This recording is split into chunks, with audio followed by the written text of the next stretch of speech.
we started a poll, and it looks like everybody in attendance right now has voted. We've got Zoysia as the far and away leader today. We've got 15 out of 30 people. Bermuda is 10 out of 30. Tall Fescue Lawn is 1 out of, well, 31 now as people join. We've got Centipede, 5 out of 31. Then we've got a couple of people who don't know.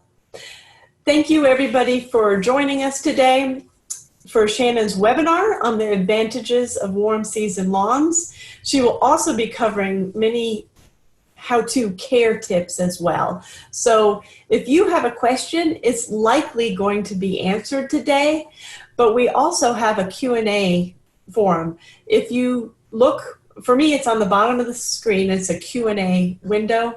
Press it, and there's a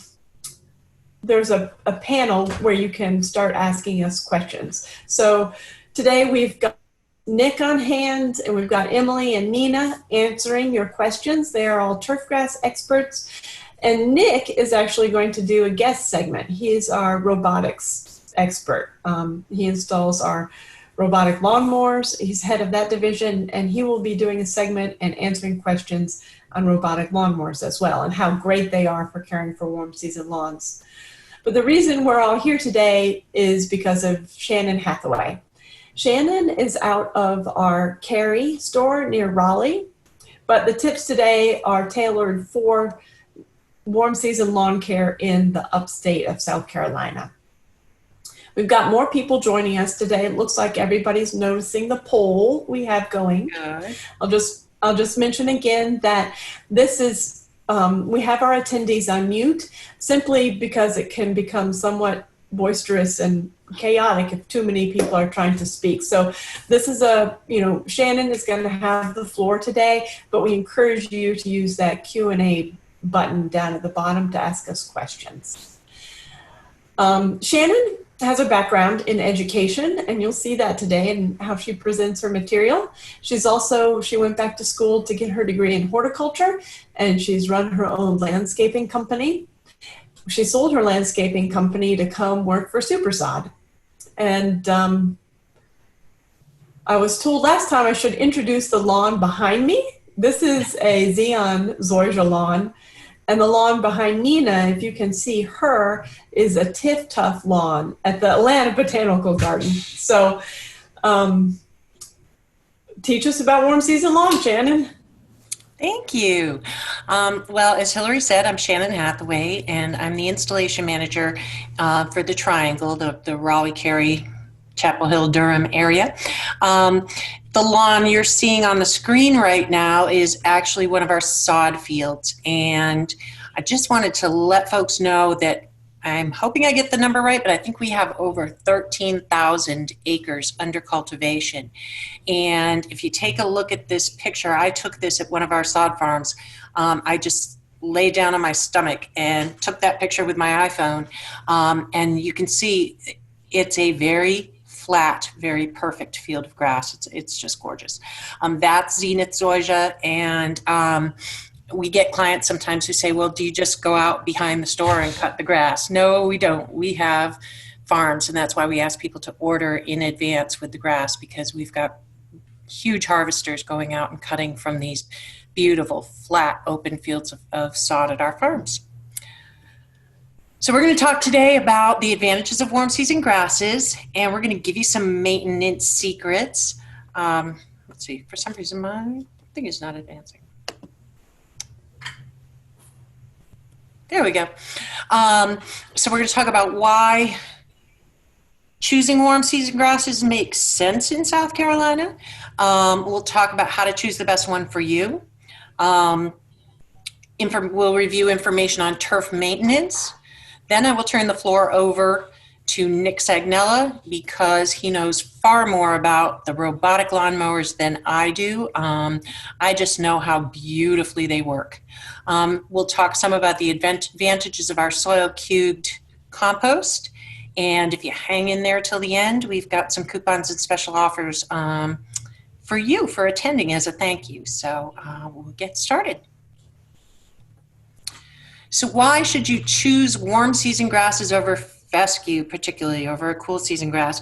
I noticed on the poll not too many of you have fescue. That makes sense. These are warm season states that we serve here, and South Carolina is a pretty warm state, and you don't want to use a cool season grass in a warm state. So, but other reasons are its drought tolerance.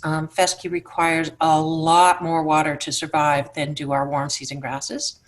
Warm season grasses are going to have a smaller carbon footprint, meaning there's a lot less pollution involved with caring for them because there's a lot less mechanical work to care for them. And that's true of most of our grasses, but we'll get a little more specific on that.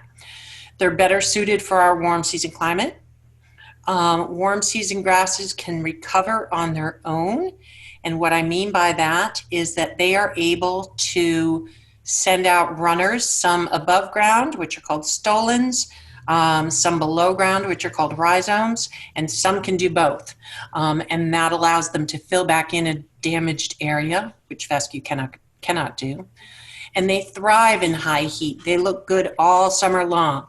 I know around here it's taking a little while for some of our lawns to green up because it was really warm in March, and then it's been a really beautiful April, but a lot of rain and some cool nights, and so it hasn't really kicked into gear. And people start to get nervous because they're thinking, well, why hasn't my lawn greened up yet? Trust me, this month they're going to come in nice and thick and green and beautiful. It's timing. It's got to do with both air temperature and soil temperature, and we just haven't gotten hot enough to really push them to open here in North Carolina. What do you see folks seeing in South Carolina? Are you seeing a slower green up as well, or is it just that much warmer that you're actually fully greened up by now?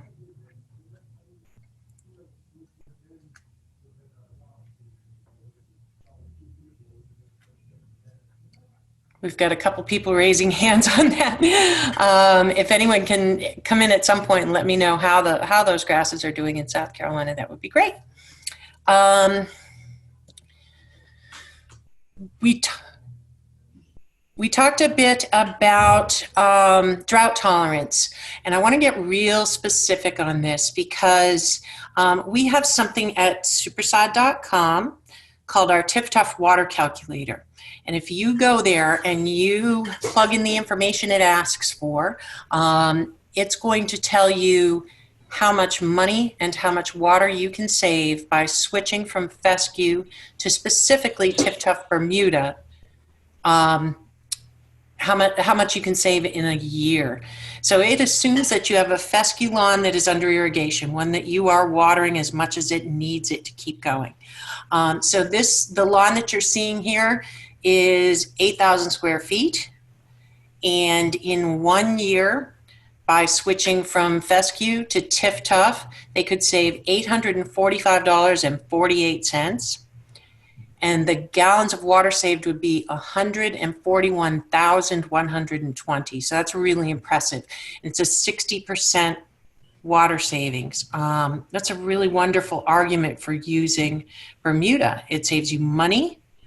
It conserves water, which is really environmentally sound, and it saves you time. You're not out there watering your grass and the stress of pouring water on it and watching it suffer just because you can't keep up with the heat load with a fescue lawn. TIF-Tuff Bermuda is not thirsty at all. TIF Blair Centipede, Zenith, Emerald, and Xeon Zoysia, and Tifway Bermuda go dormant to survive drought. And they'll green back up at the first introduction of moisture. Now, that's not to say that if we go through a long drought period, we want you to just ignore them. We don't. You want to keep in mind that these grasses are living things, and all living things need water. They just need less than fescue, which is definitely a positive. Smaller carbon footprint. So this is not necessarily true of Bermuda grasses, but with the zoysia grasses and centipede, The horizontal growth of these grasses means that they need less mowing. They're also fairly slow growing, so they're not going to get really tall really quickly. So you're going to mow them every 7 to 10 days. With the centipede, you can actually mow every 10 to 14 days. That means you're running your mower less often. It means you have more time to spend with family. It's less maintenance, easier care. And the reason I excused Bermuda when discussing this is that Bermuda grows so quickly. It really needs to be mowed frequently. Ideally, with a tip-tough Bermuda lawn, you're mowing every 4 or 5 days. And that's a lot of work. I understand that, but that's because that grass grows so quickly that if you're not mowing it every 4 to 5 days, you're what we call chasing the green, because it's only going to be green on the top, and it's grown up so quickly you now have that little brown woody kind of stalk to it underneath, and you mow the green off and you think, oh dear, I killed my lawn or I scalped it. That's really a product of not keeping it short enough and not mowing it frequently enough. The shorter you keep it, the more frequently you grow it, the healthier and thicker your Bermuda grass is going to be.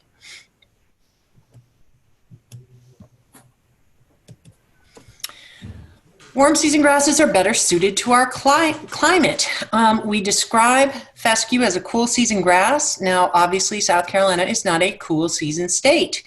If it were, people wouldn't be flocking in droves to move there. Everybody is familiar with the planting zones, so zone 7, zone 8, that sort of thing. There are also grass zones, and they follow kind of a curve from Atlanta to Charlotte to Raleigh. North of that curve, it's better suited for growing fescue. South of that curve, it's really difficult to grow fescue. So we look at that it's like a jet stream that goes across the country, and we look at that, and that's where it really gives us a good indication of where the warm season grasses should be grown. Fescue we call a somewhat temporary grass, and that means because it cannot repair itself and requires annual reseeding. So earlier we talked about the warm season grasses being able to send out runners, those stolons and rhizomes. Fescue can't do that. It's a clumping grass, so it grows in a little clump, and if it's damaged, it cannot come back and can't send new shoots out of those roots and all of that. So it requires an annual reseeding to fix any damaged areas. Warm season lawns are what we call lifetime lawns, and that means if they're properly cared for, you will put them in once, and that's it. You won't have to overseed them. Warm season grasses, true to their name, they love the heat. Most plants enter a winter dormant stage. So for example, with your trees losing leaves or your ornamental grasses turning tan in the winter, warm season grasses do the same thing. But thankfully our winters are short, and so that is a shorter period of time that the grasses are dormant. The winter dormancy to me makes more sense than having fescue, which looks brown in the summer, and that's when we're outside. That's when we're out having fun and enjoying our yards. I'd rather have a green yard when I'm outside than in the winter when I'm not outside so much. So do we have questions on what we've covered so far? I've seen a few come in. I know we've got people diligently answering questions as quickly as they can, but are there any you guys would like to share? We heard some feedback. We got some feedback from some earlier that the grass was pretty slow to green up this spring. Okay. Yeah, that's just, it's, you know, I get clients who say, okay, well, what date does it green up? And that's a hard one because it's different every year. And Shannon, I've seen the same thing. And I'm looking at the forecast this Saturday. I'm in North Georgia, parallel with Atlanta. It's supposed to get into the 30s. And so that's going to keep it slow as well. That'll slow it down. Absolutely. It'll be a cool air temperature. Here in the Raleigh area, we're going to get down to, it says 37 Saturday night. That makes me very nervous for my tomatoes. Yeah. I know the grass will be just fine. It'll just slow it down a little bit. And I agree with you about wanting green grass in the summer when we're outside picnicking, sitting, reading a book. We're just walking with a cocktail in the evening. Absolutely. And it's still lovely to walk on in the winter when it's dormant. You know, it's just a nice tight carpet still. So even though it's brown, it's still just very comfortable and clean and tidy to walk on in the winter. Absolutely. You mentioned the cocktail in the evening. My across the street neighbors, it seems like that they go out about the same time I go out in the evening with my glass of wine, and so we've been talking over our fences across the road in this the time of COVID-19. But they, you know, they at one point they said, "Your lawn looks so good," and I just kind of laughed because I haven't done my lawn yet, so it's whatever was there. But my project will be coming up, and I'm thinking a Xeon zoysia lawn for many, many reasons. I have a lot of shade.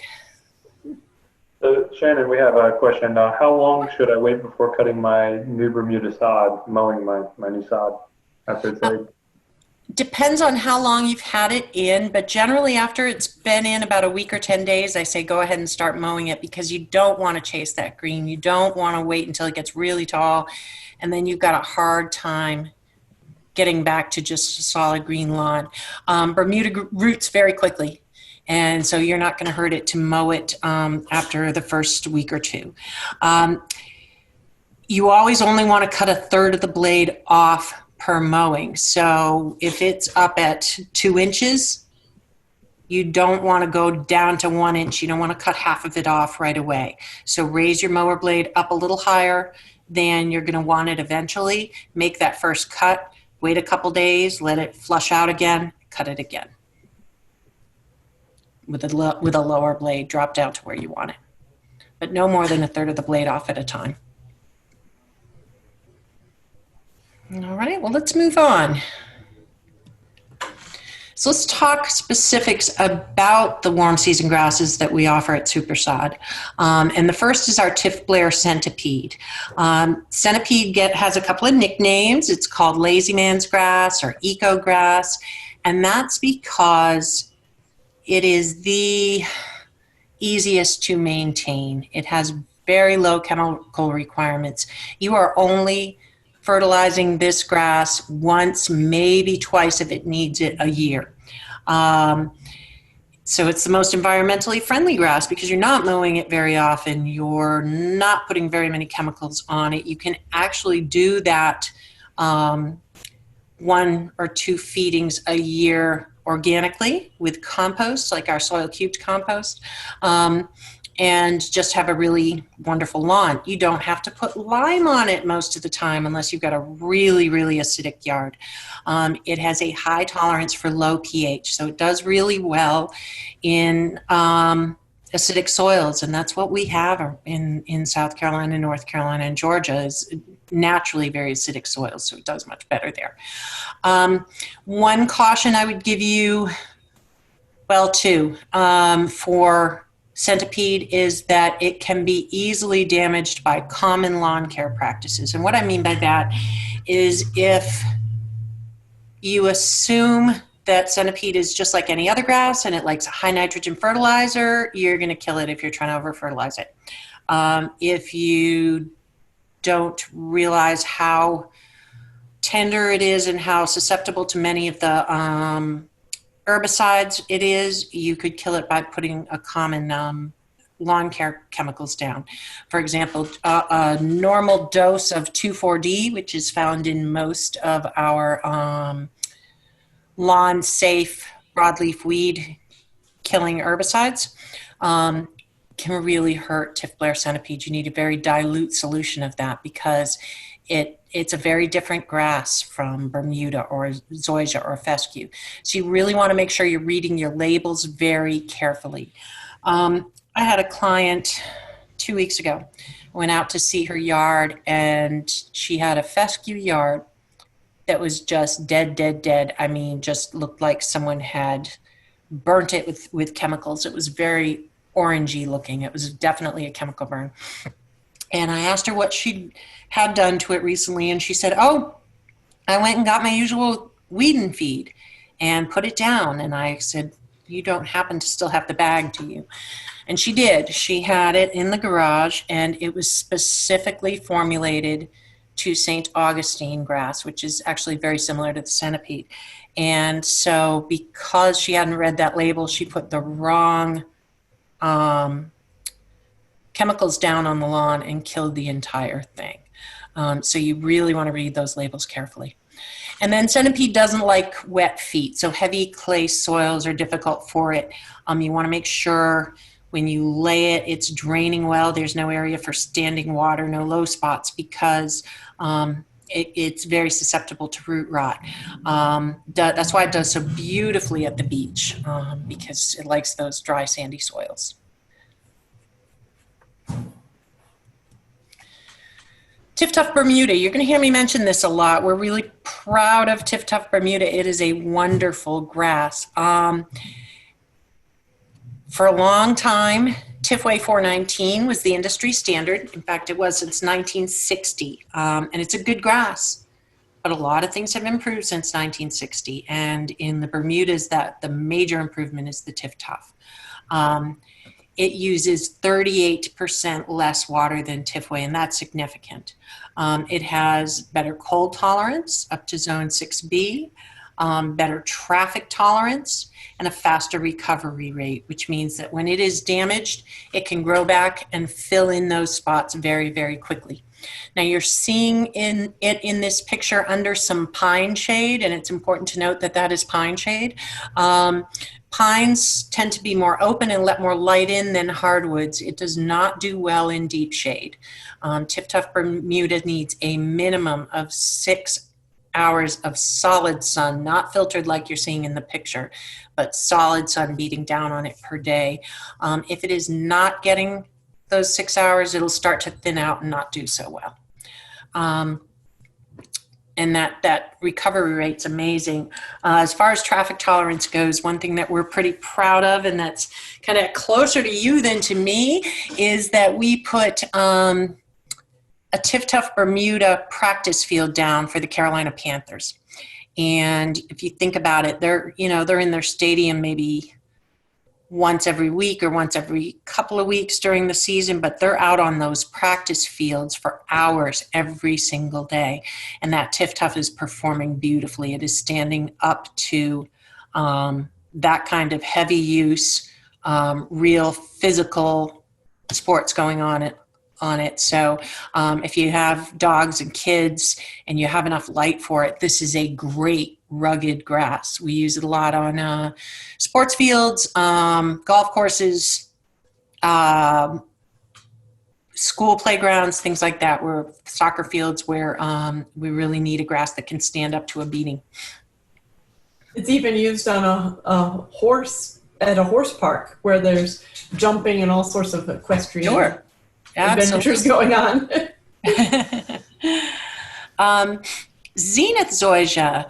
Zenith is a favorite of a lot of people because it resembles a short fescue. So if you like the look of fescue, that wider leaf blade, then Zenith would be a good choice for you as long as you're getting at least 6 hours of sun. It looks like short fescue. It's very dense, very pretty. It doesn't need much in the way of chemicals for two reasons. You only fertilize zoysia twice a year. And generally, when it's the first fertilization will be when it's first greened up, and the second will be 6 weeks later. And because the root systems of zoysias are so dense, they don't require as many applications of post-emergent weed killers because they're very good at choking out weeds as long as they are well maintained. They need to be healthy and happy, and then they're able to do that. And if you think about that, when we are healthy, we are happy and in a good place in our lives, well-fed, we are much better equipped to fight off illness or invaders, and so are the zoysias, because when they're happy and healthy, they have all their strength and they can fight off weeds and disease much better. So maintaining your grass properly and keeping it healthy is the key to not having to do as much weed control. It greens up a bit earlier than Bermuda. This year we're seeing really, they're kind of running neck and neck on the zoysias and the Bermudas. So that's a little, it depends on the year. The shade tolerance on the zenith zoysia is not great. It needs 6 or more hours of direct sun, not filtered, per day. It has this luxurious plush feel that's soft on your feet, and I do like that wide blade. If you need a little more shade tolerance, then emerald zoysia would be a good choice. Emerald is a finer bladed zoysia, and by that we mean the blade is thinner. It looks more like a golf course, very smooth. Again, low chemical use, really good cold tolerance to zone 5B, really dense root system to fight weeds, greens up a little earlier than the Bermudas and certainly than centipede. That better shade tolerance, it needs 5 or more hours of sun and feels beautiful. Now, that particular lawn belongs to our district manager for the Triangle in North Carolina. And I don't know if you can see, but back there is Rocco. Rocco is a wonderful big boxer. He now has a sister. So this is not one of those yards that nobody touches. They have 2 kids, 2 dogs. This is a well-used yard, and you can tell it just looks gorgeous. We used to talk about Augusta as like, oh, I want my yard to look like Augusta. And now we all just say, I want my yard to look like Brad's house. We like dogs here at Super-Sod. So we're going to talk about Zeon zoysia. Zeon is very similar in look and feel to the emerald. Again, low chemical use, good cold tolerance, dense growth, fewer weeds, a little more disease resistant than our other grasses, and better shade tolerance. So it needs 4 or more hours of direct sun. If you're unsure how much sun you're getting, here's a little tip. If you have an iPhone, there's a free app called Lumos, Lumos. And you can set the date on that app and then hold it up to the sky. And what I recommend is you set the date for June if you want to find out if you're getting enough sun in an area for one of these grasses. Set the date for June and hold it up against the sky. And it's going to track the sun across your sky and tell you how many hours you can count. Oh, I've got sun from 8:30 in the morning till 4 in the afternoon. Then I'm good. I can do, any of the warm season grasses except maybe centipede. Centipede needs 8 hours. So it's definitely the most needy when it comes to sunlight hours. They all love full sun, but they have different levels of shade tolerance. So it's important to know how much direct sun you're getting, and filtered through the trees does not count. And it's also important to have a sense of where your trouble areas are going to be, because you may get adequate sun in the majority of your yard, but there may be a little pocket that's just too shady for grass, and you just sort of have to accept that and make that maybe a natural area or a seating area, or perhaps a nice little shade garden, because there's no point in fighting nature. Nature wins every time. So if you don't have enough sun for the grasses in one particular area, let's just change your lawn shape a little bit.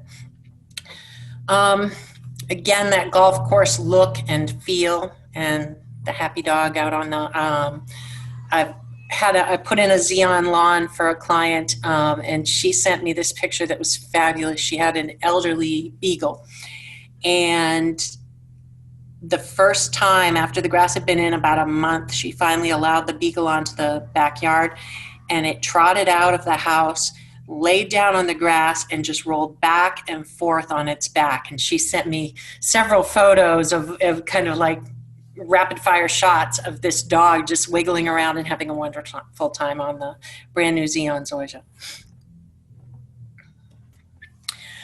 A couple of our warm season grasses are available in seed form. Now, most warm season grasses that are worth having are sterile hybrids, and that's true for emerald zoysia, emerald zoysia, Zeon zoysia, Tiff Tuff Bermuda, Tiff Way Bermuda. But we do have Tiff Blair Centipede and Zenith zoysia in seed form. Seeding your lawn requires patience. These grasses take 14 to 21 days for the seeds to germinate, and it's important to keep them moist that whole time. So folks are very used to fescue. It's within 7 days it germinates and you've got grass coming up, and you can really see the success in that. Where people tend to fall down on seeding with the warm season grasses is keeping them watered that entire time before they germinate. So I've talked to a lot of people who say, well, I watered for 2 weeks and nothing happened. You need to water for 3 weeks. They're just slower to germinate. And then they are slower to produce a full lawn. So sometimes it's 2 to 3 years to a full lawn seeding. So you just have to be very patient if you're going to seed with the warm season grasses. Do we have any questions? I know we covered a lot of information there. Yeah, we just got a question come through asking about Zenith zoysia. Are plugs a good option for filling my gaps? If so, any tips? So plugs can be done if your soil's good. If you have heavy clay, think about it. You dig a hole in that heavy clay and it's all compacted around the hole and you put a plug in it. Well, now it's really hard, no elbow room for that grass to fight its way out of that plug. So if you're going to be plugging, you want to have either very loose sandy soil or you want to have really prepared your soil well. Zenith zoysia can be plugged. All zoysias can be plugged. But you have to be patient and you have to have very loose soil to do it in for it to be successful. Personally, I'm an instant gratification type of person, so I like sod. You always patch those areas, right? Just cut a piece out. Yeah, exactly. There are lots of different ways to plug. Generally, we don't recommend really tiny plugs because you've got so much exposed surface to drying out.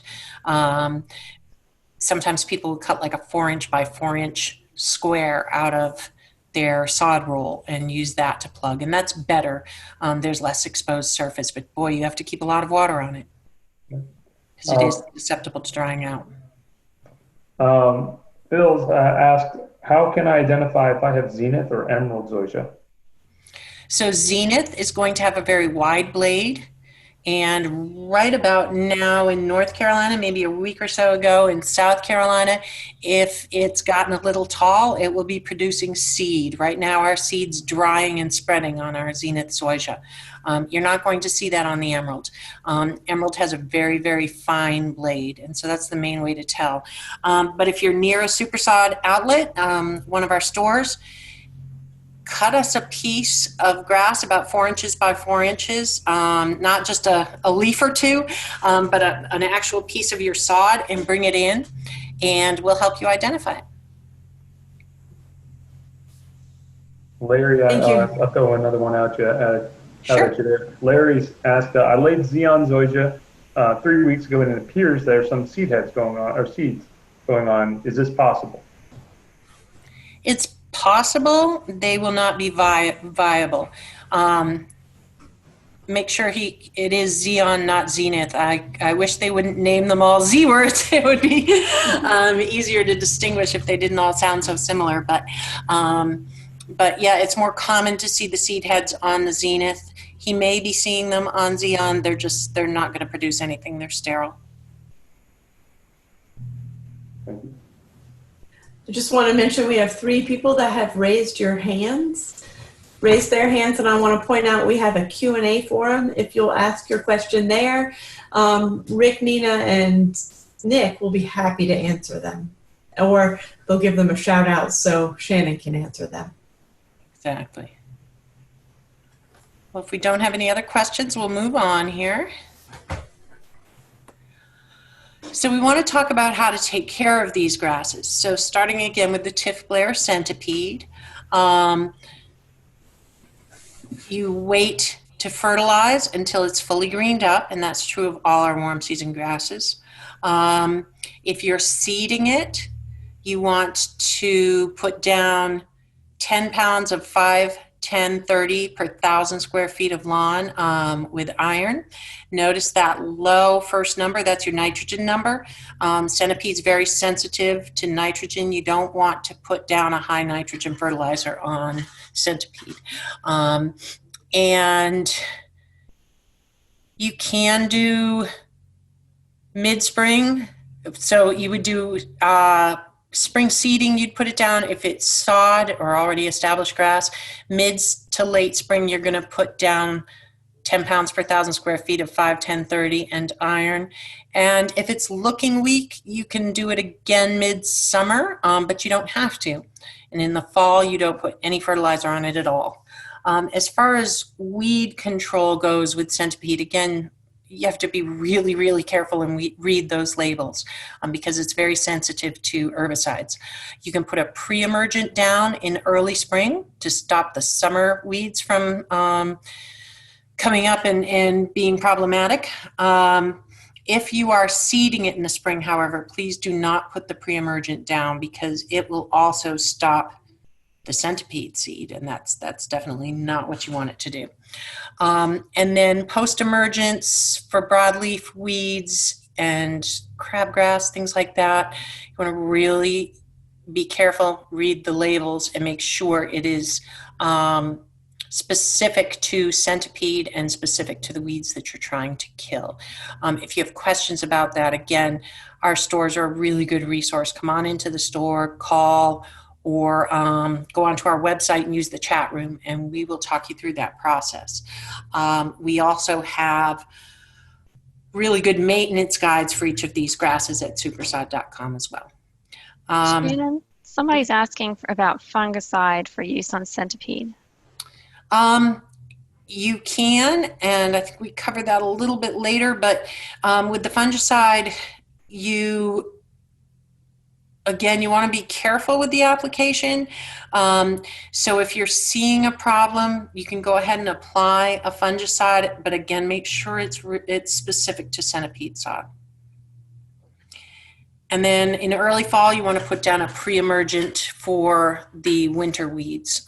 So that right now, a lot of people are coming in and saying, I've got these weeds in my lawn, and they're either Poa annua, chickweed, or henbit that came up over the winter, and they're dropping seed now for next year.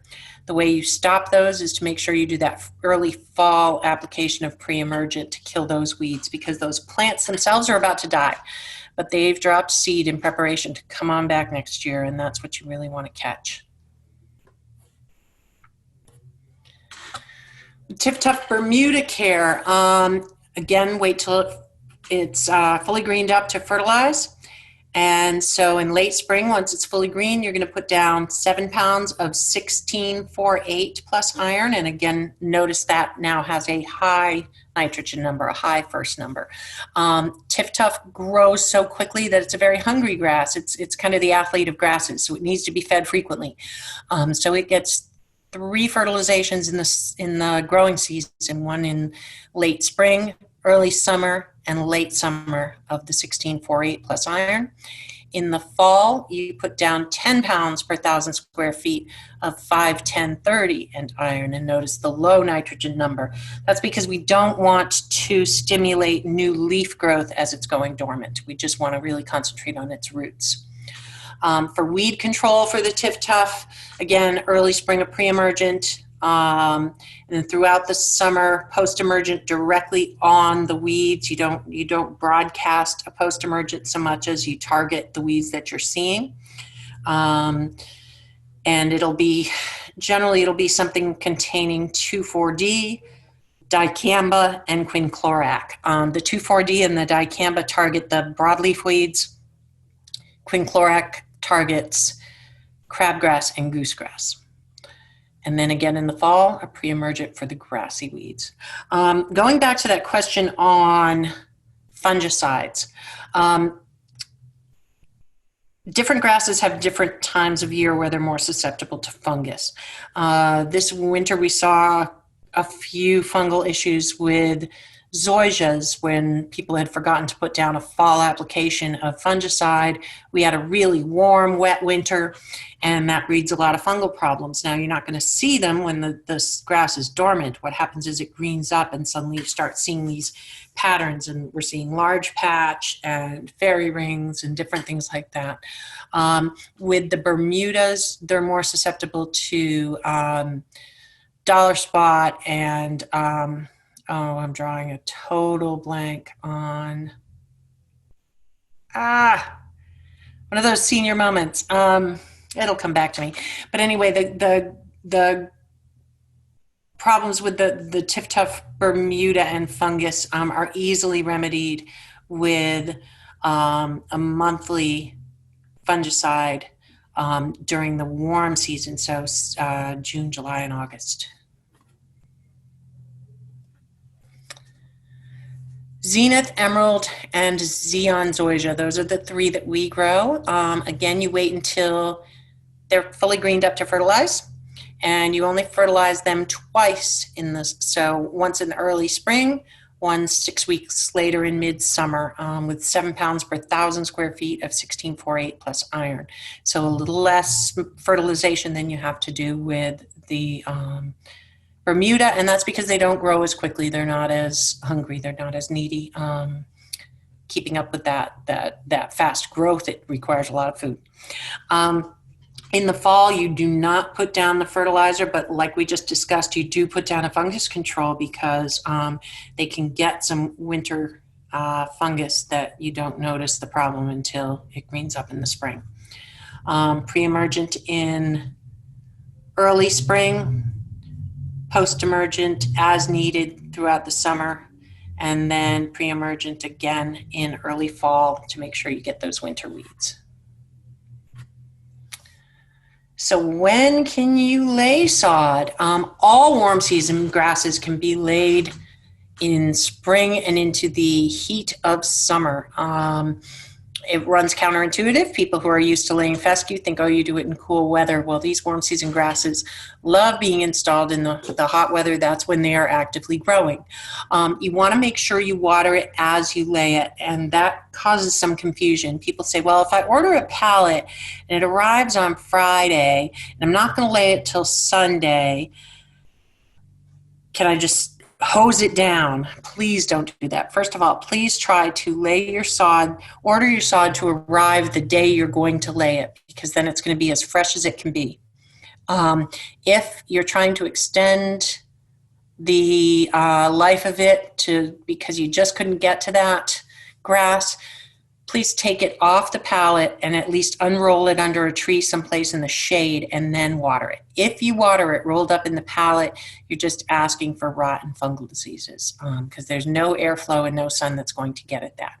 But watering it as you lay it. So what we recommend is every half pallet, you lay out half of the pallet, stop, grab a hose, and water that in. It's going to give you a break. And it's also going to really help the grass. If you say you order 5 pallets of grass and you lay the entire 5 pallets and then you go back to water, those first couple of pallets you put in are really going to be struggling, and they're already going to have some heat stress because they weren't watered quickly enough. So once it's laid out, you want to get some water on it really quickly.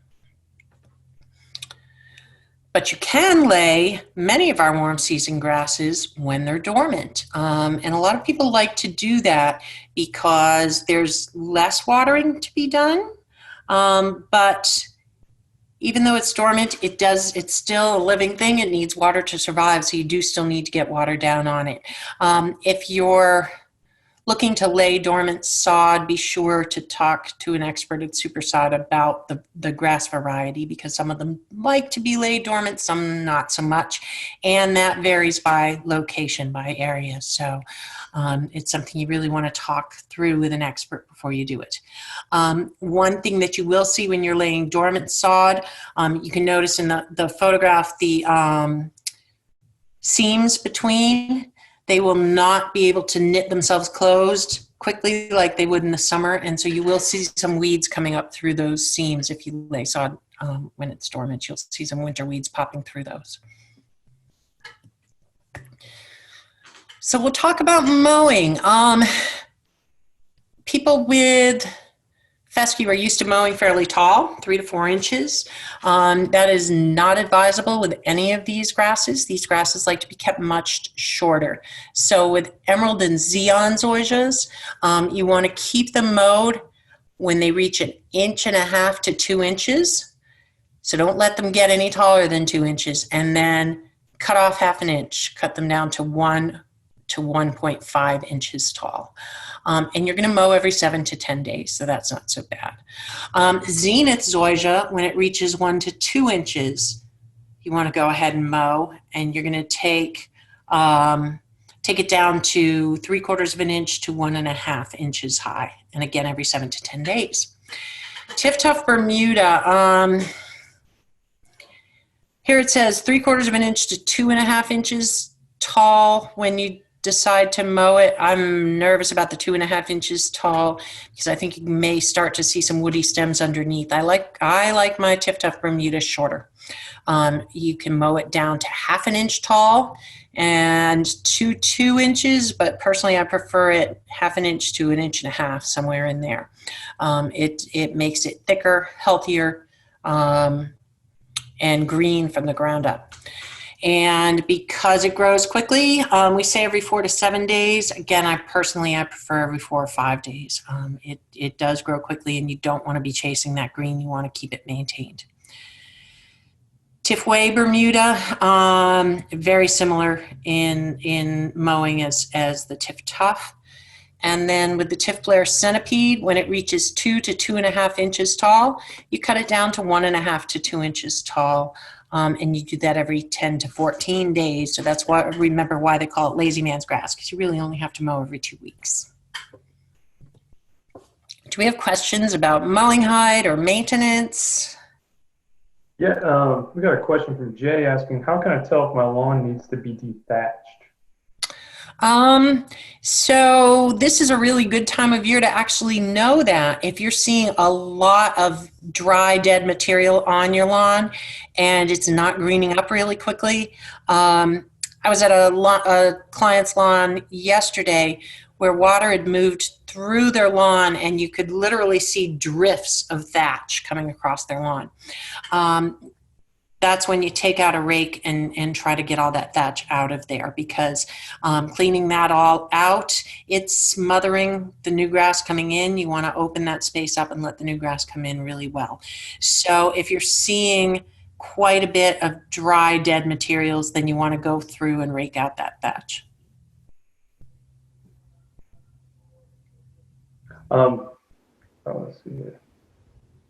So a question here. And this is actually puzzling me because I didn't know zoysia. I haven't seen flowers, but Sharon asked, what color is the flowers on zoysia? I have black and yellow white flowers. Is that a thing? So you're going to see seed heads, not flowers. And the seeds on your zoysia can be anywhere from red. It can be red, white, or black. And then they go kind of beige as they're drying out. Now, right now, we're seeing them at beige because they're drying out, and then they're going to fall. The grasses don't truly flower like perennials.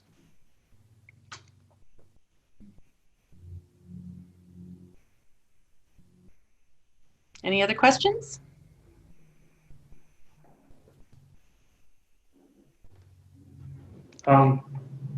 Yeah, no, sorry, I was going to answer another. I was going to put it out there. I think you'll cover it here in a little bit. All right. Well, Nick, since you're up, you're up. Nick Sagnella is our robotic mower expert, and he's going to talk to you. As we just finished up the segment on mowing, if some of you are thinking, wow, that's a lot of work, he's going to save you from that work. So Nick will take it from here. Thanks, Shannon.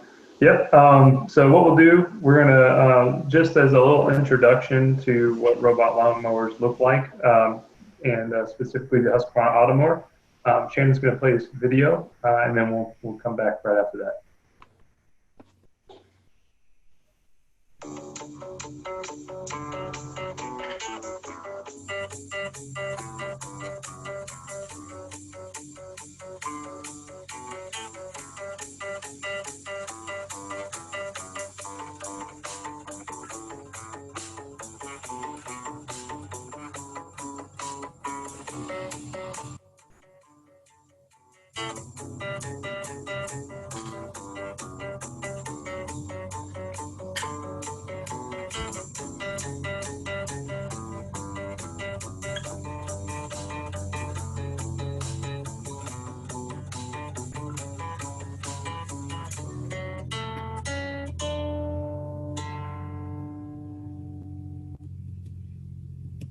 Cool. Thanks, Shannon. So what are robotic mowers? The Automower specifically here is what we're talking about, but they are little, or maybe not little compared to robot vacuums, but they're little robots that go around your yard and they maintain your grass at a certain height constantly. Their whole existence is built around keeping your grass the same height and looking perfect all the time. So they're battery powered. They work autonomously, and you can control them remotely. You know that your lawn is going to be perfectly mowed. That's what they are in a nutshell. One of the things, the reason that we Super-Sod love robotic mowers is because, just like Shannon was talking about, with all the mowing requirements, the heights, and keeping it, chasing the green. Robots solve all those problems. You'll never chase the green because your grass will be mowed every day or every other day because they go so frequently. You're never going to miss a day because you're too busy, because that's all they do. Whether you're on vacation or you just have a busy work week, your lawn will be perfectly maintained. And they can also mow. They're designed to mow properly in all sorts of conditions that normally wouldn't be good to mow in, even if you could do it normally, such as rain, really wet conditions. The way that they're designed is able to give a healthy cut to the grass while even in those conditions. And there's a few different ways they do that, and one of them has to do with the special blade systems that they have to keep the blade speed up while even going through thick conditions. But at the end of the day, you can have a perfect lawn and not have to put any time into it, except every once in a while telling it what to do if you want it to go home. And you can reduce your total chemical output as well, because they keep weeds controlled just mechanically by not letting them go to seed. So as the weeds are growing up, the mower will go through, the robot mower comes through, cuts off the seed, the tops of the weeds, and doesn't let them go to seed, allowing your grass to have a nice even look, even if weeds are present. And then it doesn't allow the weeds to spread. There was a question there. Someone asked about POA and centipede. POA is one of those weeds. Is once it's up and in your grass and you see it, it's really difficult to control. So mowing is the best way, and just wait for the heat, because the heat will take it out. But Automower will allow it to stay nice and even and keep the POA not as visible. So I'm going to show you here real quick how easy it is to mow your grass. And so what I'm going to do, you can see my screen, may not be that visible. Here's my Automower at my house. It's named R2D2. It's May the 6th, so I guess May the 5th. We're already past the Star Wars little theme dates. But I'm going to go ahead and start my mower here. This is how easy it is. It's parked. We have resume on main area. And we're just going to wait for it to tell me when it's going. But here in a moment, it will tell me it's going out from its base station. There we go. The little circle turned green, and it's telling me it's mowing, and it's leaving the base station. So my lawn is being mowed as we speak. And that is how easy it is, seriously. And my lawn, I have tipped up Bermuda. It's maintained at 1.2 inches with my robot. And another thing, someone had asked earlier about the mow height and setting that. I think it was Larry. So the thing that I can do on my app is I can just tell the mower which height I want it at, and it will automatically adjust the height and set the blades to the height I want and maintain it at that height for me all the time. So my yard just looks nice and even and perfectly maintained all the time, worthy of going out in your bare feet. There was an other. I'm going to answer a few questions because I saw them come out throughout the webinar so far. But there was Andy asked about low bumpy areas. He had zoysia and he's thinking about top dressing.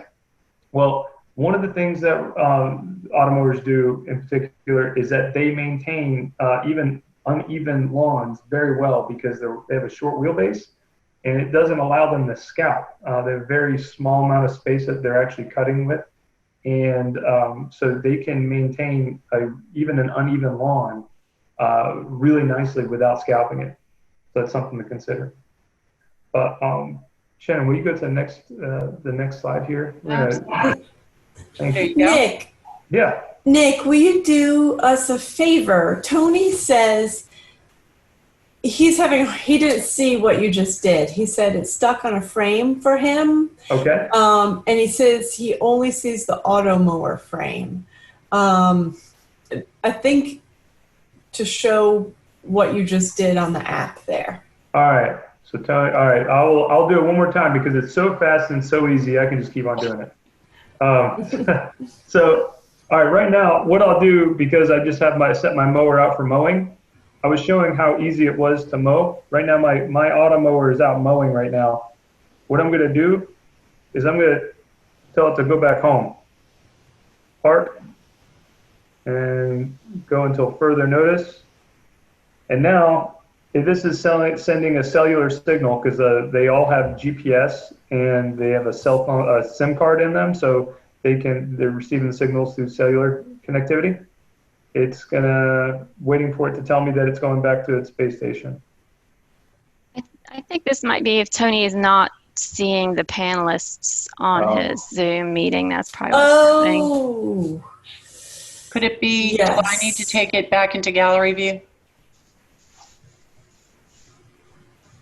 Okay. You might be towards the bottom. He said he saw it now. Okay. Oh, good. Cool. Excellent. Glad that worked. Okay, now it's going. Okay. It's going back to the base station, just so you can see it now. But yeah, that's how easy it is. I sent my mower out, and then I sent it back home while we're sitting here talking on a webinar about 20 miles away from my house. That's truly how easy it is. And on top of that, my kids, especially my youngest, really likes to set up, put stuff on it every once in a while. So he might be doing that right now because the mower went out. So these are the pictures here. As you can see, these are some of the results of Automower. And this is our turf, our grass. On the top right, that's tipped up Bermuda in a little league baseball field here in Charlotte, North Carolina. That is tipped up Bermuda, maintained at about an inch or a little below an inch. So thick that you can put a house key and set it right on top.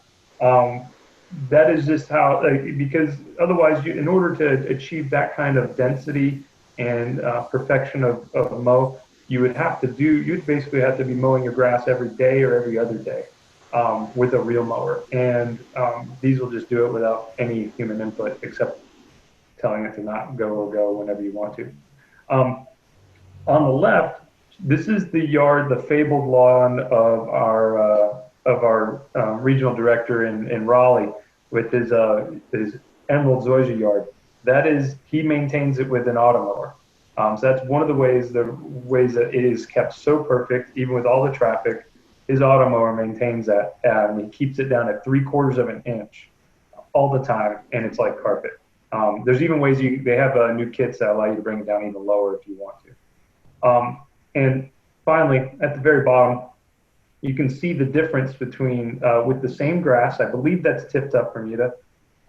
This is in Georgia, but this is the same grass maintained by a robotic mower versus a traditional mower. And as you can see how tall that other grass is on the right, that person's getting ready to have a disappointing time when they mow their grass, because as soon as they do, they're going to take off all the green. It's going to be yellow, while the one with the robotic mower never has to worry about their grass going yellow. It's always green, and it always looks like a carpet. So it really does change the way that you interact with your lawn, and you get to enjoy your lawn every day of the week except Saturday afternoon after you've mowed it. Cool. Well, that's automowers in a nutshell. I think the next one is open for questions now. Absolutely. So do we have some questions for Nick? We do. Somebody asked a question about how steep an incline the robotic mowers can work on. Yes, that was actually something somebody asked about. They had a slope with Zenith Zoysia, but they can do anywhere from 35 degrees, which is the steepest. Hey, Shannon, will you go back 2 slides? And I'll show the models here. Okay, the one on the top right there, that is the all-wheel drive version of the automower that's made for climbing like mountain-like slopes that you could not mow normally. That's 35 degrees. But the normal automowers, the one like on the very bottom left, that one is the 450X, and it can handle 24 degrees, which is still a very steep slope. It's still a slope that's unsafe for people to ride, to take care of. So to answer the question about on a slope that I saw earlier with the new Zenith yard and they had a zero turn, the automower would actually alleviate that, especially as a lawn is being established and putting down roots. The automower puts very little traction on the grass, and it'll maintain it even while it's rooting very safely on the hill. All right. You mentioned very safely, and you mentioned your 2-year-old putting things on it and that sort of thing, and we've seen yards with dogs. What are the safety features of the robotic mowers? Good question. So they have, the way that they mow is, it has a unique cutting blade that it uses little disposable razor blades that cut just on the front edge. It only allows just a little bit, maybe a 1/2 inch of exposed blade at any time, and it's cutting the grass. The advantage of it is that it doesn't, it's very low mass. So when the mower comes in contact with anything or is lifted up for any reason, it immediately cuts power to the blade. So it's not accidental. It's not going to keep going. You can't get your hand underneath there. It's all designed so that if anything gets underneath it, it pushes it up, it stops it immediately, and it'll totally inactivate and await to be in a safe position before going. Most all of most all lawn mowing related injuries involve the actual operator. And so with an automower, you do not have an operator. And so you automatically take out more than 90% of all accidents that could possibly happen. Nick, there have been 2 questions about theft. Will you explain the anti-theft device?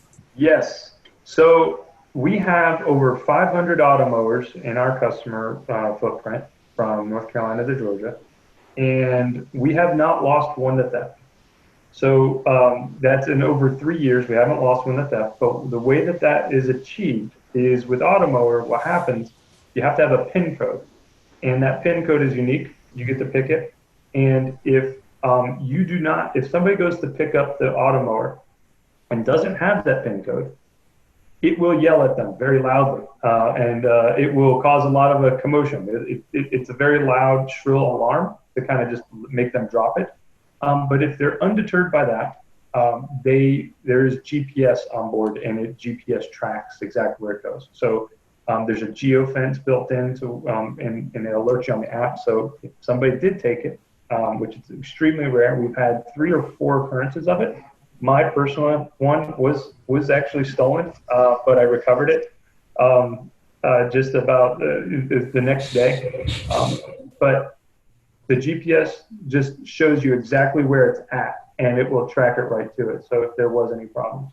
But again, we've not lost one to theft. We've had 3 or 4 attempts over the last 3 years on over 500 mowers, and we've recovered it. Only 2 of them had to be recovered. But that's a GPS map view, if you can see it, of what it looks like on the app. And so when mine was taken, they ditched it in the woods because the alarm wouldn't shut off. And it was like out here in the woods, and I just walked out there and got it. There's a few questions about how do you train it to cover the lawn? Can it go from the front across pavement to the back? Basically, how it works and how it covers the area. Cool. Yeah. So what we do, so it requires, in order to be safe, it needs to know its boundary. And what we do is we put a wire in the ground it's kind of like an invisible dog fence that determines its outer bounds. And we install that professionally for you. And we are able to make them cross sidewalks and driveways in most situations. And we can design it in a way where you won't cut the wire accidentally on the edging and stuff like that. But inside of its wire, that's its outer bound, but then it creates a GPS map of its space, and it maintains the lawn and knows how to go to all the different parts of the lawn by itself. And if you have any questions about that, if you're interested in that, we can just let us know, and we'll be happy to take a look at your lawn and let you know what that would be. Cool. Well, thank you, Nick. You're welcome. And folks, if you have questions that were not answered, as we wrap things up, we'll stay on for a little while. So we'll try to get to all your questions then. I want to talk a little bit about Soil Cubed. Soil Cubed is our compost that we make on our sod farms. We make it out of grass clippings, compost, and cow manure and wheat straw. We set it up in long windrows where it's turned by a machine that moves back and forth and keeps turning it. We inject it with water to keep it moist. Inject it with beneficial microorganisms like mycorrhiza, and keep it over at 165 degrees or higher to kill pathogens and seeds. This stuff is rich black earth. It is beautiful. Your soil is the most important aspect of growing plants. So when I'm teaching the class in person, I'll ask for a show of hands about, who has rich, black, beautiful soil? And most people say no, they don't. Very common to have heavy red clay, to have some sand and rock. I live in Chapel Hill. There's a lot of rock in our soil. So one thing we recommend is that you have your soil tested, and I'll show an example of that coming up in a minute, so that you find out kind of what the makeup is of your soil, how rich it is in nutrients, and what needs to be done, what the pH is, to make sure you get that good balance, because most grasses tend to like a more basic soil. So getting it tested is important. And then you want to know how much organic matter is in your soil. And a lot of that can be told by the color. If it is like raw red, orange clay or gray clay, or very sandy, there's not much organic matter in there. You want to see rich, black, loamy soil. Plants can't reach their full potential without a healthy root system, and that root system needs good nutrition, just like we do, just like any other living thing. Adding Soil Cubed gives the nutrients to your soil that it needs and the organic matters that chemical fertilizer cannot offer. So we really recommend if you have an established warm season lawn, that once a year you replace one of the chemical fertilizations with the top dressing of soil cubed compost to give it to build the soil and to give it all those extra nutrients and that real food, that organic food that it needs that you can't get with chemical fertilizers. Our soil cubed is OMRI listed for organic gardening, and OMRI is the Organic Materials Research Institute. This is a hard designation to get. You have to have them test it, and then they list it for you. So we're very proud of that. I have it 8 inches deep in most of my vegetable beds, and in my round vegetable beds, it is 14 inches deep. And I am going to be growing an absurd number of vegetables this year, so I'll have lots to share with coworkers and friends and neighbors. But humus compost, we get that question like, well, what is it? How is it different from topsoil? Humus compost is created by the decomposition of greens and browns. So dead material like, dead leaves and dead grasses, things like that, and then the green. So a lot of times if you're making your own compost, you're putting in old leaves, you're also putting in your fresh vegetable scraps from your kitchen, things like that. You can put newspaper, lots of different things in it. But it is almost impossible to produce enough compost to feed your lawn, and so that's why we're producing it for you. So if you are in South Carolina and you get a soil test, here's an example of one from Clemson. And so this client sent in a sample of their soil, and Clemson emailed them back these results. And they're saying that this particular one has a pH of 7.4. That's a fairly high pH. That means they don't need lime. Most grasses prefer a pH of 6.5 to 7.0. The exceptions are centipede and St. Augustine. We do not grow St. Augustine, but they prefer much lower pH. They're saying that this one has been over-fertilized, basically, very high in phosphorus, potassium, calcium, magnesium, and zinc. Now, you notice nitrogen is not in there. They do have a little note on it, says nitrogen parts per million, and they have no number in there. The reason most soil tests do not give you a result on nitrogen is because nitrogen is so unstable. So one day you might have enough nitrogen and another day you might not. So that's why it's really important to feed your lawn, because that nitrogen it's very important, and it's very difficult to keep stable in the soil. They're making a recommendation here on this one of nitrogen, but none of the other trace minerals. This is an unusual soil sample. I've seen a couple of really great ones with high organic matter and good pH, but mostly I see low organic matter, low pH, and we have to make recommendations accordingly, and that's why we really recommend people put soil cubed underneath their sod if they're laying sod. If they have an established lawn, go ahead and put it on the top and let it work its way down, because anytime you can feed that soil, add nutrients to the soil, that's a good thing.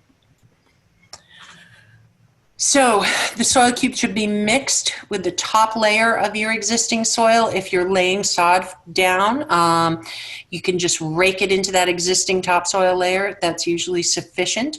And we recommend 1 cubic yard of soil cubed compost for every 500 to 1,000 square feet of sod. So that's 1 cubic yard for every 1 to 2 pallets of sod. If you're top dressing your lawn, so you already have a lawn, you don't want to tear it up and start all over again, you can do a thin layer of the compost to renovate and improve your existing lawn or a sports field. And this photograph shows really well the section in the middle was top dressed with the soil cubed. The border on the outside was not. And you can see the difference in the color and the health of the lawn. You just want to put a very thin layer down, like an 1/8 to 1/4 of an inch. You do not want to just bury the lawn in it because you'll smother the grass. You just want a very, very thin layer of this nutrient on top. With it, you're addressing problems of thinning, unhealthy sod, and poor soil that was underneath the sod that you have no control over if you just bought the house. And so this is a way to improve it without tearing up that entire lawn. These two pictures happen to be my old house. Soil cubed 8 inches deep in the vegetable beds. And as you can see, I planted a lot of vegetables in there. And they were just thriving in pure soil cubed 8 inches deep. We got a lot of yield that year. I tend to pack things in and get as much use out of those beds as possible. With the house that I have now, I have a 1,600 square foot fenced garden because I think every single deer in Chatham County comes visiting my house. So I had to fence them out. And I have 5 large raised beds, 2 cylindrical stainless steel beds with serious depths of soil for growing potatoes. And all of those are filled completely with soil cubed. It helps retain moisture and slow releases nutrients to your vegetables so that they grow bigger and faster. I don't add any supplemental fertilizer to my vegetable beds. I just use the soil cubed. And it's good at natural disease suppression because, again, going back to, hey, when we're healthy, we fight off disease better. And healthy gardens, healthy lawns are going to be better able to fight off disease and insect problems.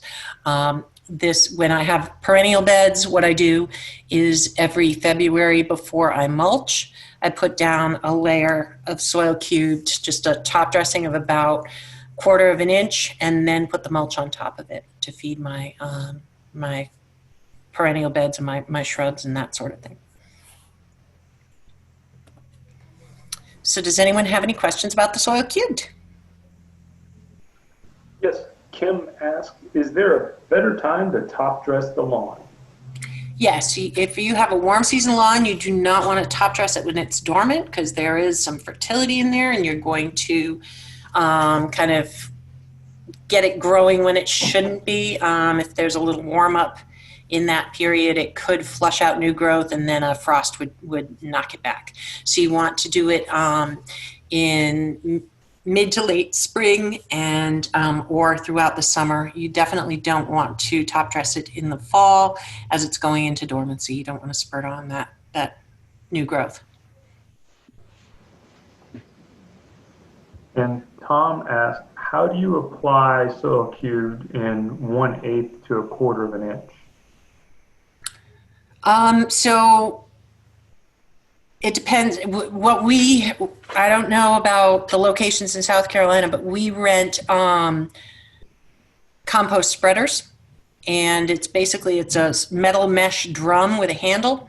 And you fill it with the soil cubed and you walk and spread the soil. We generally say go north and south, do rows back and forth, and then go east-west to make sure you fill in. And that's going to put it down at about 1/4 of an inch.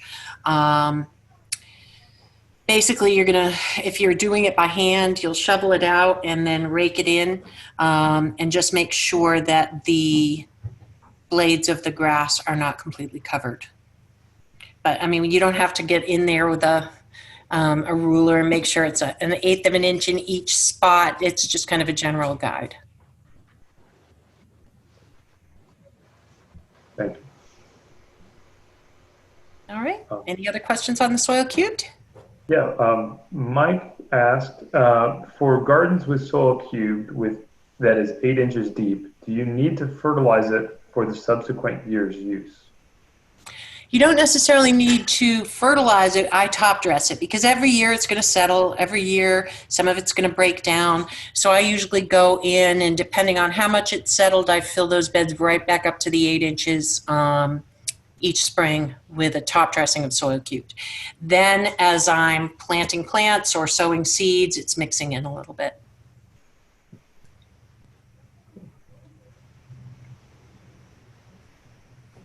All right, we'll move on.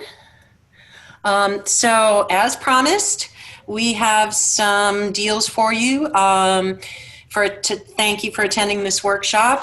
We are offering $200 off robotic lawnmowers, and I'll let Nick tell you a little bit more about that. Yep. Oh, thanks, Shannon. Yeah, we so one of the things, if you're interested in the robotic lawnmowers and learning more, give us a call, and you can go to Super-Sod.com or call us. And up until May 15th, if you book or at least initiate the consultation by that time, we can give you $200 off any of the X-Line series mowers. And those are the ones with the cellular connectivity and GPS tracking. But what you do is just give us a call or go to Super-Sod.com and let us know you're interested, and we'll look at your property remotely to see if which would be the right model, and we can go from there. No obligation. And again, so thank you for watching Shannon's talk. Right, and if you order your mower by May 15th and mention Shannon's talk, that's how you get the special deal on the automowers. Okay. And then we are also offering $20 off the big yellow bag of our soil cubed. If you order it online, use the code Shannon203 or mention that when you call in if you order it by phone. But this is a real short sale, so it ends Friday. Today's Wednesday, so you've got a couple more days on that sale to get $20 off, and that includes delivery. So this is 1,200 pounds of rich black compost delivered to your home and placed where you would like it, as long as our forklifts can safely reach that area without doing any damage to your property. And then new this year, we have our bare spot erasers. And what that is they're kits of the Tip Top Bermuda and soil cubed to repair your yard. Talk to your local Super-Sod about what the price is on their bare spot eraser, but there's one for half a pallet of sod, and it includes the compost, or to the left you see a full pallet of sod with the compost. And you can order that again online at Super-Sod.com or call into the store and talk to them about the bare spot eraser. We've mentioned ordering online. You can go to Super-Sod.com, enter your zip code, and start that process. It's going to ask you what products you're interested in, whether it's pricing on the grasses, on the bare spot eraser, on the soil cube, that sort of thing. But we've made it real easy for you to order online.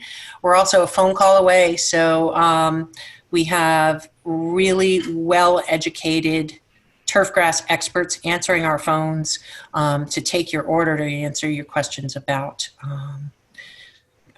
lawn care, about your grass. And we also have a chat online at Super-Sod.com. So I'm very grateful to work for a company that really values education and values having a very educated workforce, so that we are all certified turfgrass experts. Many of us have the degree in horticulture or in turfgrass management, in soil science. And throughout the winter, when it's a little bit slow, we keep up with our education so that when you've got a question, we can answer it for you. Shannon, we've got a question about soil cubed and level mix. What's the difference? And she also has a question, are they included in the special? Yes, both soil cubed and level mix can be purchased at $20 off with that code. and there is a difference. There Shannon is a will explain that. So the soil cubed is pure compost. The level mix is 70% sand, 30% compost. And what the level mix is used for is to level out lumps and bumps in your sod. So for example, if you were trying to maintain a Tif-Tuff Bermuda lawn at 1/2 inch, boy, it better be very, very level, or else you're going to do some scalping, unless you have an automower. But you want to level out some low spots in your lawn. You rake in the level mix. This is kind of a little trick that the golf courses do, that sand and compost mix. You fill those areas in and rake them smooth. Sometimes, depending on how unlevel the lawn is, you may have to do it 2 or 3 years in a row to really get it where you want it. But that's the difference between the level mix and the compost. The soil cubed compost is pure nutrition.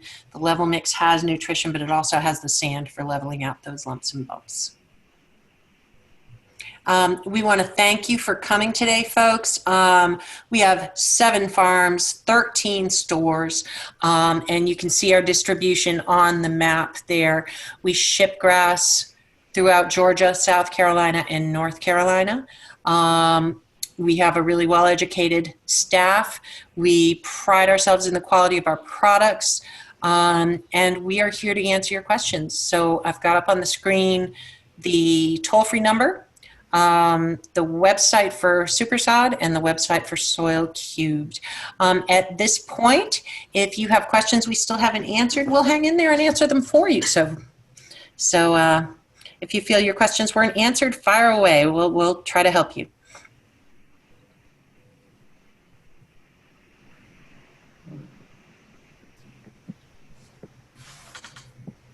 Mhm.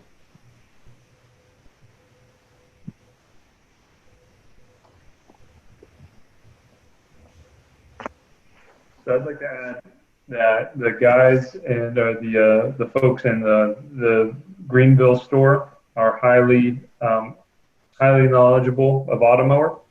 So if you do want to see them in action, we have a really cool display there. We have the all-wheel drive on display at the Greenville location on a very challenging terrain, and it takes care of it really well.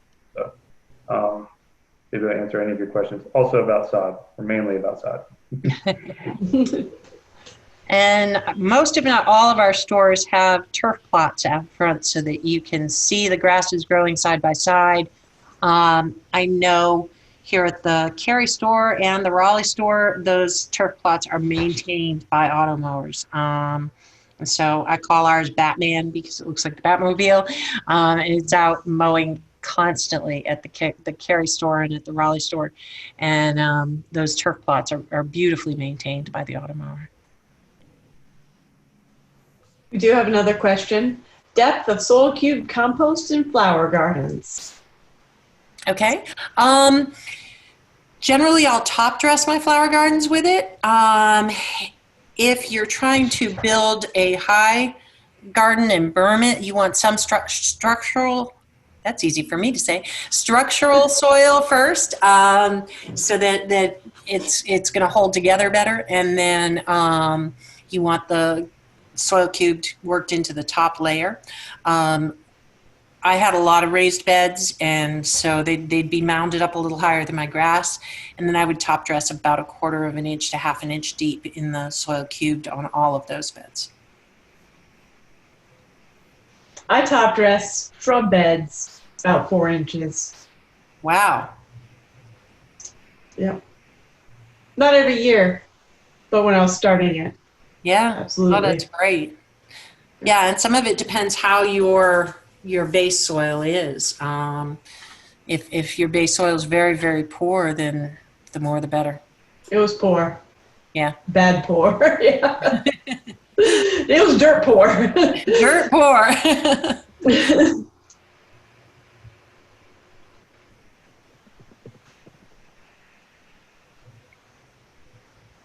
Another question about leveling I'm going to throw up there. She says her field was leveled before putting down the sod. With all the rain last year, erosion did a number on some spots. use level mix to even it out again. I use it as a training field, so it really needs to be flat. The grass is not as thick as I would like it to be either. So that one's a little difficult to answer without knowing how extensive the erosion was, how steep the slope, that sort of thing. If you're getting very deep ruts, then you wouldn't just fill those up with soil cube or level mix, it would run away. You need to stabilize the sides so that if the training field has a slope off to the sides of it, you have to make sure that slope is stabilized first. That's a really hard question to answer without seeing it. I would recommend you contact your local Super-Sod and send them some pictures, and they can better help you with that. I'm also thinking if there's water coming onto the field from somewhere else that's causing the erosion, that further, let's say further upstream, that water should be diverted elsewhere away from the training field. Absolutely. You always solve your water problems uphill and before it gets in there and causes problems. So it may be as simple as rerouting downspouts or creating a berm or something to redirect the water. And also the thickness of the grass, that can definitely be improved over time, especially with aerating and top dressing with soil cubed. And perhaps proper mowing. I do not recall if it was a zenith or like a zoysia or Bermuda, but if sometimes Bermuda, you mentioned it earlier, if it's kept too high, kind of has that woody, and then it has the green layer, and it's not soft at all. It's extremely hard. But if you keep the Bermuda shorter, it's going to be softer. Right. I hope that helps. And Shannon, Harry asked, should I detach my El Toro or Xeon zoysia? If you're seeing a lot of thatch in there, so if it's looking kind of half tan, half green right now, you want to go in and rake out that tan to get rid of the thatch. And I'll add with zoysia in particular with automower. Automower is one of the ways that you can control thatch almost perfectly. As long as there's no other underlying things, because the clippings are so small, it doesn't allow the thatch layer to build. Right, you're micro-mulching those grass clippings, and they're breaking down very quickly and adding nitrogen back into the soil. That's right.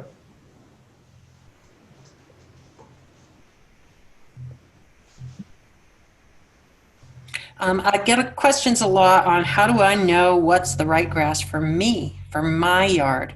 And everybody's yard is a little different. So when a client comes to us and says, well, what grass do I get? We're going to ask you a lot of questions. We're going to ask how you use the yard. Is it just something pretty you look at out the window, or do you have, 10 dogs, or do you play sports on it? That sort of thing, because we're going to want to find the grass that responds best to the type of usage it's going to receive. We're going to ask you how much sunlight you're getting, because some grasses have a greater need for sun than others. Some have more shade tolerance. We're going to ask you how much you like to mow, how much maintenance you like to do on your lawn. I'm one of those people who every spare minute I am in my garden. I am outside, I'm maintaining my yard, and for me it's a joy. My children are grown, and I have grandchildren, so I don't have the demands that a young family has on them for their time on Saturdays. I don't have hockey games and swim meets and all that stuff that I used to have that took all my time on the weekends. I have the time to do that. If you're looking for a lower maintenance grass because you don't have that time, we can help guide you to the right grass for your yard. The biggest mistake I see people make is to just call and order a grass without really putting much thought into it because their neighbor said, oh, you should have this. Talk to the turf grass experts. We're going to help you make sure it's your lifetime lawn and that you are choosing the grass that best meets your needs, your family needs.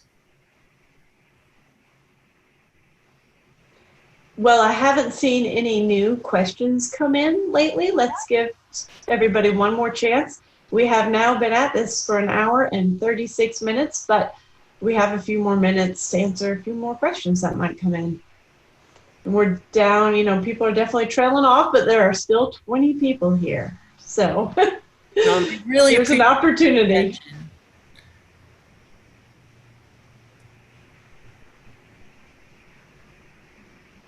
If you want to go back one slide to the bare spots packages, Shannon. Yeah.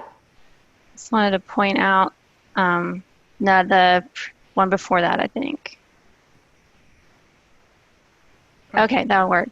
So this is, okay, this is Tiff Tuff in front of our store. And I don't know if you can see the hole in the fence behind the Super Bare Spot Eraser. Oh, yeah. That's actually for our automower to go through and it mows the strip out by the streets there in front of our store.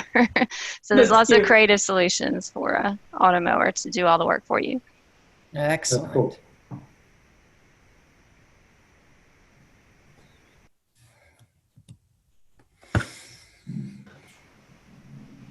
Well, this webinar will be available as a recording later that we will send out in an email. It will take us a couple of days to process, but we will be sending that out. And we thank you all for being here. It means a lot to us that you're interested in caring for your lawn so well. And just to remind you, we are here if you want to call the store.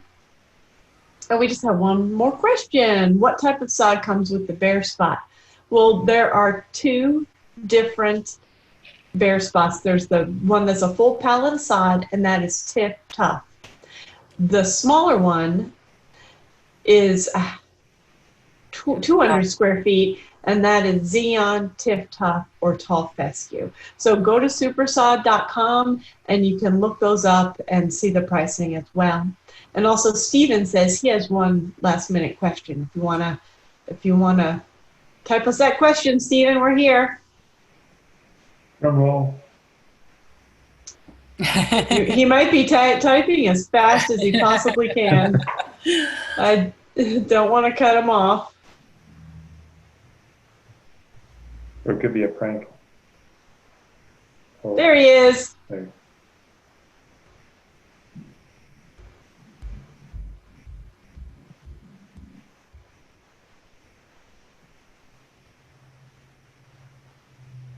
His question is, does it make sense to lay down chemicals compost a month before laying sod? That's a great question. There's multiple answers. Yeah, it's going to depend on the quality of your soil. My fear of laying things down too early is that we'll get a gully washer and all that hard work you did and all the top dressing you did before you put your sod down will wash away. So generally we put down lime and compost and maybe a root fertilizer right before we install the sod, because we don't want to take that risk that it'll just wash out and not be there and you'll have to do it all over again. Some people do it the weekend before. Yep. Some people make sure they have plenty of family and hired help, neighbors, neighborhood teenagers to both put down the compost and the sod on the same day. And people incorporate the fertilizer and lime with the compost at the same time and then lay the sod. But maybe he was talking about the pre-emergence.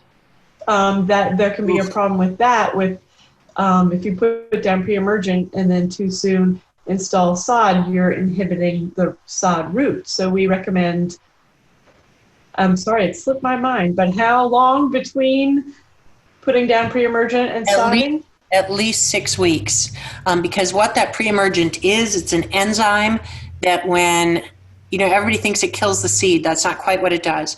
When the seed emerges and starts to send out roots, that enzyme slices the roots right off the seed so it can't root. It does something similar to the sod roots, and what it does is as it's slicing at the sod roots, it creates these little, they're called club roots, and so it knots up on the end of the root and they can't get down into the ground and your sod won't root. So it is a very big mistake if you put pre-emergent down just before you sod. You have to, that's a question I ask a lot in the spring. People say, well, I'm ready to go from fescue to Tif-Tuff, and so when can I get it in? And I'll say, well, talk to me. Have you put down your pre-emergent yet? Oh, yes, I have. We put it down last week. All right, well, I'll see you in 5 or 6 weeks. We want to make sure that's out of the system before we go ahead and put the sod down, because we want you to be successful. Very good. I think, ladies and gentlemen, that's a wrap for today. Thank you, everybody, for attending and asking your excellent questions. Yeah, we really appreciate it. Thank you, Shannon. All right. Take care, folks. Yes, thank you, Shannon. Bye, everybody. Welcome. Thanks, Nick. Thanks, everybody.